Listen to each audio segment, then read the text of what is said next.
They called her soft. They mistook her silence for weakness, her patience for surrender. For years she absorbed every slight, every dismissal, every moment they undervalued her worth. She smiled through gritted teeth and swallowed words that could have burned bridges to ash. They thought they knew her limits because she never showed them where the line was drawn.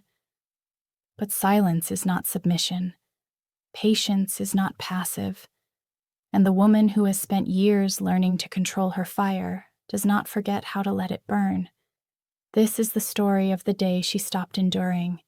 She woke up that morning the same way she had for the past 8 years, with her husband's coffee already brewing before he asked, with her children's lunches packed before they stumbled downstairs, with the mental checklist of everyone else's needs running through her mind before her feet touched the floor.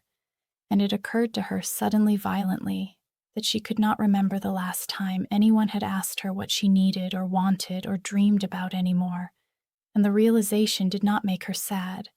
It made her furious, and that fury felt like waking up for the first time in years, because anger she remembered was clarity, and clarity was power, and she had been powerful once before. She learned to make herself small enough to fit into everyone else's expectations of who she should be. And that morning, standing in her kitchen in the gray light of dawn, something inside her shifted like tectonic plates rearranging themselves, and she knew with absolute certainty that she was done. Enduring and what came next would reshape everything, and she was not afraid, and her husband came downstairs expecting coffee and pleasant conversation. And what he got instead was a woman he did not recognize, looking at him with eyes that had finally stopped apologizing for taking up space, and she said, "We need to talk." And those 4 words carried the weight of 8 years of silence. And he laughed nervously because he still did not understand that the ground beneath him had already shifted, and she did not repeat herself because women who have found their voice again do not beg to be heard. And what followed was not a conversation. It was a reckoning, and she laid out every invisible labor, every dismissed concern, every moment he had chosen his comfort over her humanity, and he tried to interrupt with excuses, with defensiveness, with the same dismissive gestures that had worked for years. But this time she did not stop talking, and this time her words did not soften at the edges to make them easier for him to swallow. And when she finished, the kitchen was silent, except for the coffee maker gurgling its last drops, and he said, "You are overreacting." And she laughed, and it was not a kind sound, and she said, "I have been underreacting for 8 years, and today that ends." And she walked out of the kitchen and got dressed for work and left without making anyone breakfast, and the house behind her descended into chaos. And she did not care, and at work her boss called her into his office, the same boss who had passed her over for promotion 3 times in favor of less qualified men. And he wanted to discuss her attitude lately. And she looked at him, really looked at him, and saw him for exactly what he was, a mediocre man who had stumbled into power and spent his career threatened by competence he could not control. And she said, "My attitude is fine, my work is excellent, and if you have feedback on my actual performance, I will listen, but if this is another conversation about me being too assertive or not smiling enough or not making the men on my team comfortable, then we can end this right now." And he blinked at her, stunned, because she had never spoken to him like this before. And he said, "There is no need to be hostile." And she said, "I am not being hostile. I am being direct. And if you experience directness from a woman as hostility, that is something you should examine." And she stood up and walked out before he could respond. And she did not slam the door, because women who have reclaimed their power do not need theatrical gestures. They simply stop pretending and back at her desk. Her hands were shaking, but not from fear, from adrenaline, from the intoxicating rush of finally saying the things she had swallowed for years. And her coworker Sandra stopped by and whispered, "Are you okay?"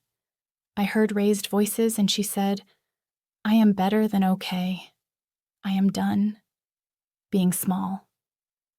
And Sandra looked at her with something like awe and said, "I wish I had your courage." And she had said, "You do." You just have to decide that your peace matters more than their comfort." And Sandra nodded slowly, and she could see the same awakening beginning behind her eyes, because courage is contagious, and women who stop enduring give other women permission to do the same. And that evening, she went home, and her husband had ordered pizza because no one knew how to cook without her. And her children looked at her with confusion because the patterns had shifted, and children feel these things even when they do not understand them. And her daughter said, "Are you and Dad fighting?" And she knelt down and looked her daughter in the eyes and said, "Your father and I are learning to communicate better. And sometimes that is uncomfortable, but it is necessary, and you need to know something important."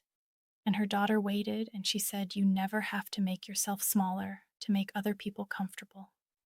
You never have to smile when you are angry or stay quiet when you have something to say. And being kind does not mean letting people treat you poorly." And her daughter was only 9, but she nodded solemnly as if she understood that she was receiving something precious and breakable, a different blueprint for how to move through the world. And that night, after the children were in bed, her husband tried again, and he said, "I do not understand what has gotten into you."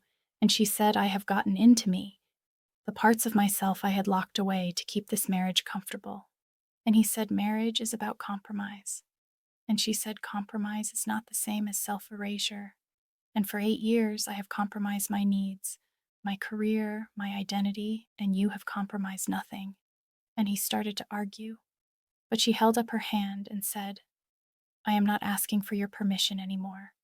I am telling you how things are going to be, and either you can meet me as an equal partner, or you can watch me build a life that does not include you, and the choice is yours. But I am done waiting for you to see me as fully human."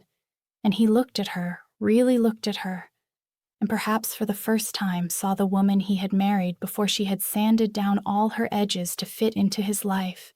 And he said, "I did not know you were unhappy." And she said, "That is because you never asked." And the silence that followed was heavy with years of unasked questions.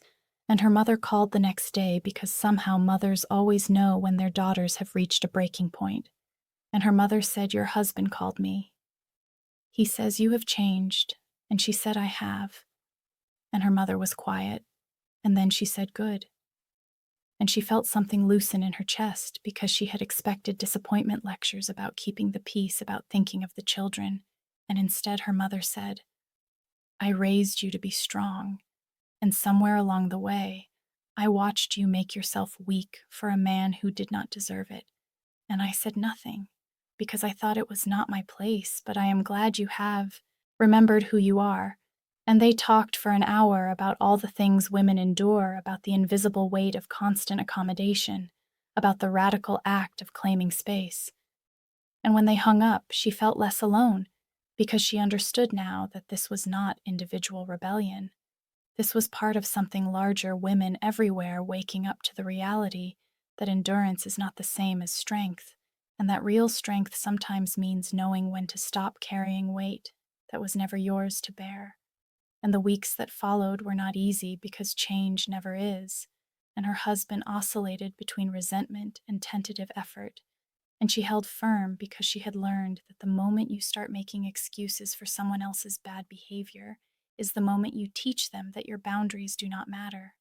And at work, her boss began routing important projects through her again, because men who are confronted with competence they cannot dismiss often choose grudging respect over continued conflict. And she got the promotion and the raise, and when she told her husband, he said, "Congratulations." But his voice was tight, and she knew he was grappling with the reality that her success did not diminish him.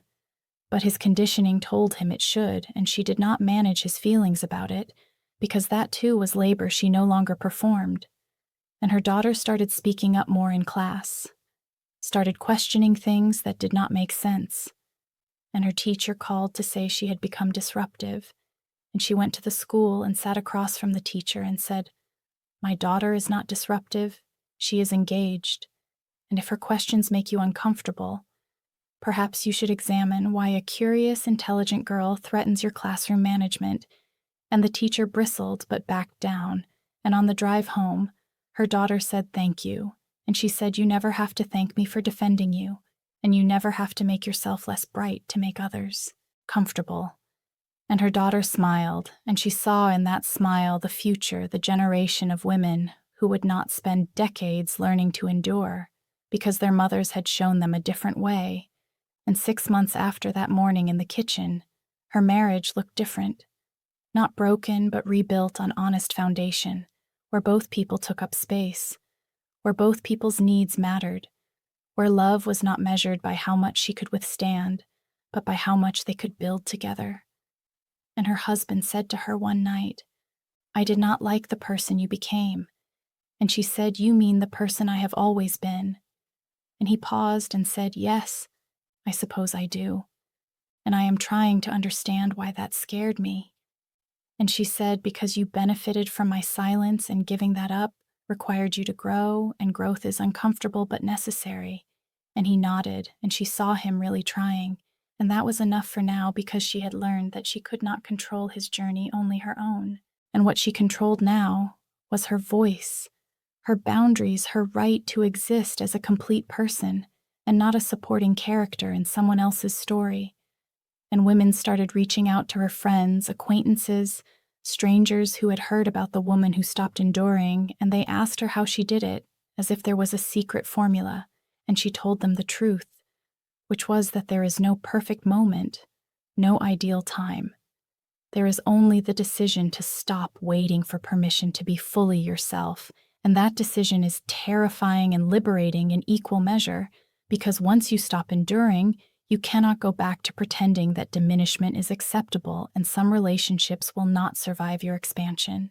And that is painful, but necessary, because any relationship that requires you to stay small is not one worth keeping.